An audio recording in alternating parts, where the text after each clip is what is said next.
unaonekana kuwa ni wa thamani. Kwa nini? Mungu umemheshimu. Kwa kumheshimu Mungu ni kumtumikia. Ndio maana nyumbani wanasema unaimba kwaya, imba sana kwaya. Unaomba, omba sana, tumika sana. Bwana asifiwe sana.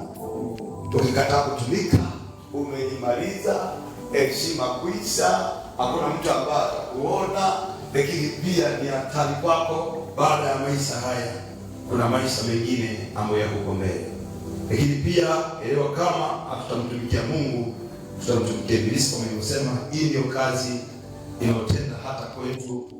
Kuna kipindi ulikuwa na Mungu na kuna kipindi unamwona Mungu hayupo kwako. Kilichofanya Mungu asionekane kwako ni yale maamuzi, na kilichofanya Mungu aonekane kwako kipindi kile yalikuwa ni maamuzi ambayo yanakuchukua. Kwa Mungu amekupa tu uchaguzi. Ndio maana anasema kumbuka ni wapi ipo, anguka ukatubu, ukayaanza matendo yako ya kwanza.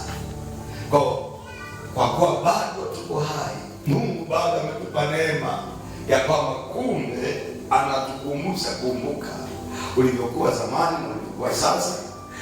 Si ya kuelewa na kuona umepotea, hauna kitu, lakini kumbuka zamani ulikuwa na nguvu. Zile nguvu zilikuwa zinapatikana kwa jinsi ya namna gani?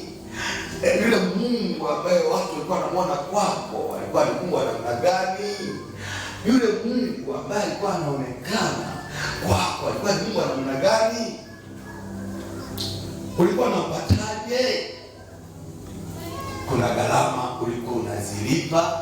Zile gharama ulizichukulia maamuzi, na yale maamuzi yakaleta matokeo. Bwana asifiwe sana. Bwana asifiwe.